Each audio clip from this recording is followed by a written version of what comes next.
บายดีพี่น้องหมดทุกคนเด้อวันนี้สิพากันยางต่อไปขางห้องจักห้องงานสิไปรอเบิ่งเฮ็ดไปแต่เบิ่งมือก่อนมือวันเสาร์แล้วเนาะวิดีโอคลิปก่อนแน่บ่ได้เลยก็เลยว่าสิมารอเบิ่งอีก ว่าอยู่ทั้งขางนี่มันสิออกบ่ปกติแล้วอยู่ทั้งขางนี่มันก็ออกเป็นสัญญาณเตือนอยู่ได้แหละคันออกอยู่นี่แม่นอยู่อันนั้นอยู่ปลาก็ออกคันสิว่าก็ได้ว่าพากันมาเบิ่งก่อนเรางามเลยเดี๋ยวนี้เราจะไม่ปล่อยไอ้คิวตัวเราไปสาวตัวเลยมันไม่เลยแต่ถ้ากระปิดทันทีมันแม่ครับกระเทยปีดีกว่าลูกปีดีไปหาเฮ็ดหาหอนกับพี่น้องย่ามนี้มันย่ามหนาวยามเฮ็ดออกเฮ็ดนั่นก็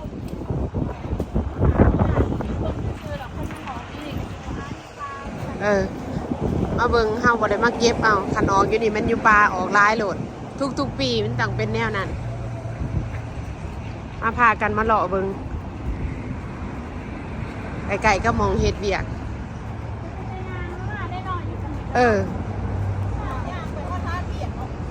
ย่างมากก็โอเคเนาะคันสิว่าเนาะคันถ้ามาซะแท้นะ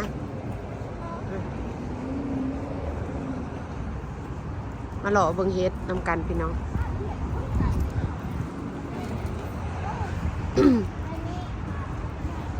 อากาศเย็น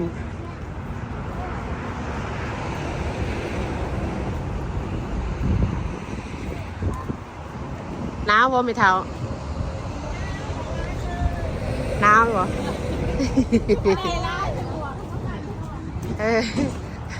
เอาเบิ้งเอารุ่นค้อนตัวไรก่อน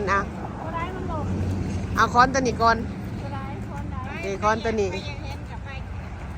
ไปอยากเห็นยางก่อนเอาเบิ้งจ๊ะเอ๋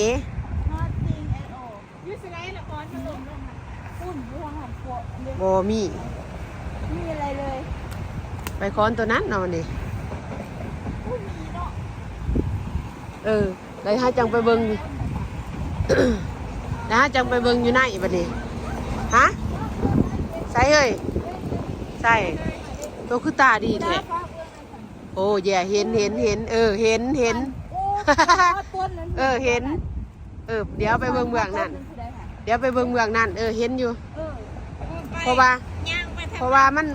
บ่เห็นตัวนี้ก็ไปอยู่เบื้องนั่นฮะพาน้อยแล้วหมุนนะน้อยแล้วหมุนนะน้อยแล้วหมุนของแท้น้อยของแท้หมุนก็ไปหอในพุ่นแต่ว่าไปเบิ่งอยู่พุ่นอีกคอยสนใจน้ำต้นตัวนั้นพุ่นแมนแล้วไหวเวดาแล้วห้องมีแมนแท้ไอ้มีนัมเบอร์วันไอ้น้อยนัมเบอร์ทูไอ้นี่เราบ่ธรรมดาไอ้น้อยนี่ถ้ามาเข่าปลาเข่าโด่งได้หมุนก้อนมูโดดเห็นว่าตังสีนี่บ่ธรรมดาอันนี้อยู่อ้อมคอนอันนี้อยู่บอลดุมๆอันนี้ออกแด่แสดงว่าอันอยู่ป่าต้องออกหลายโหลดเนาะ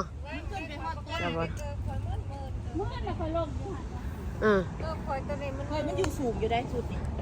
ไปจะเอาเราหนาวไม่เท่าหนาวตู่ร้านเห็นอยู่บ่จ้ะน้อยเห็นอยู่บ่ข่อยถามหาข่อยอันเห็นได้ข่อยเนาะ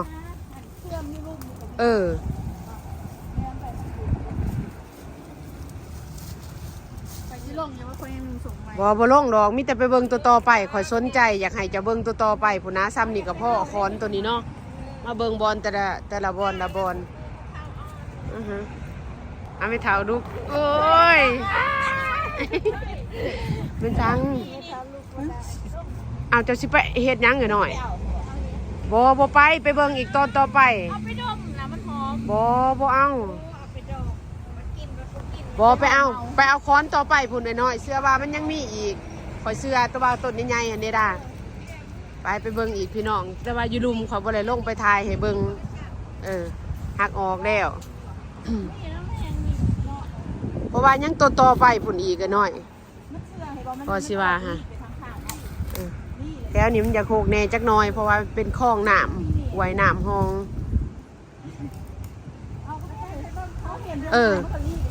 ไปแมนไปทางนี่ไปหน่อยไปเบิ่งตัวนั้นผู้น้าต้นใหญ่ๆผู้น้าด่าไปบางอย่างบางเสาเนี่ยก็มิสบายเล็กน้อยแน่อ้าวบัดนี้อยู่ในเมืองมีแต่เห็ดปลาเห็ดอยู่ไสกับบ่อนี่มาหล่อเบิ่งซื่อๆย่านอันควันโดดควันหยังอีหยังหั่นนะสารเคมีกันสิวะพากันมาหลอกคันออกอยู่นี่แหละมันอยู่ปลาก็ต้องออกหลาย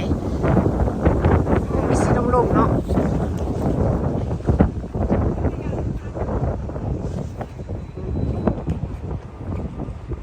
ปลายางไปเบิ่งต่อไปอีกโอ้หาเกินหน่อยแล้วใจเว้ยหมุนน้องโดดชมพวกคือเฮาเนาะขนาดเห็นสุดแล้วแหงสินักกว่านี้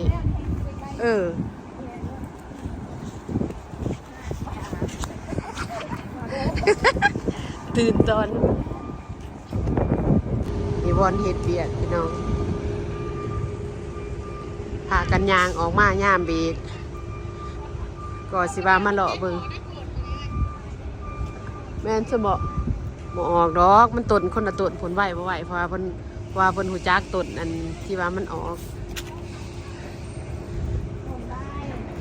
หันเด้มันมีต้นเป็นกาบคือต้นใบแปลกคั่นแหละเป็นจังได๋มีอยู่บ่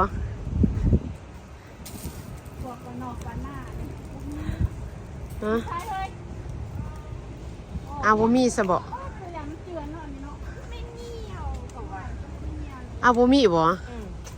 ข่อยละหางมาใส่คักแน่หันเด้ต้นอันนั้นต้นมีต้นนึง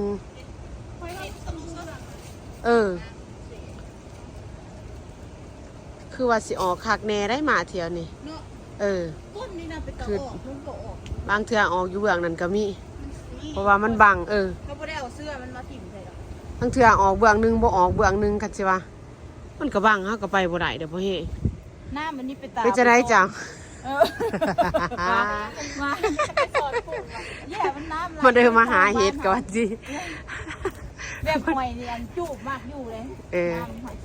ไปสำรวจอยู่ป่าใหญ่แล้วก็มาสำรวจอยู่ป่าหน่อยอ้าวบ่อยู่ซื่อๆหวกนี่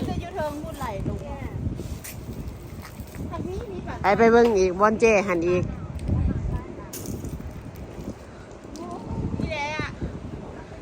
ยัง นี่เดี๋ยวมองหาเห็ด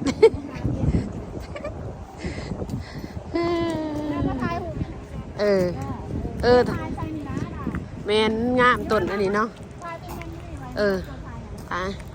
แมนไปเบิ่งนี่ก่อนเฮ็ดบ่มีกับสิทายหูบินบัดนี้บ่มีเดืองมีแถวอหยังไปจังได๋ล่ะมีอยู่บ่หรือบ่มีนี่เขามาใส่ครับค่อยมากตะบะกันหน่อยบิน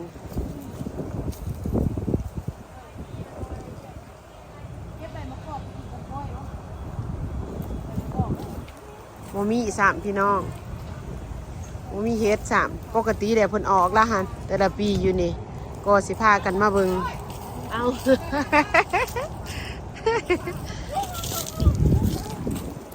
มา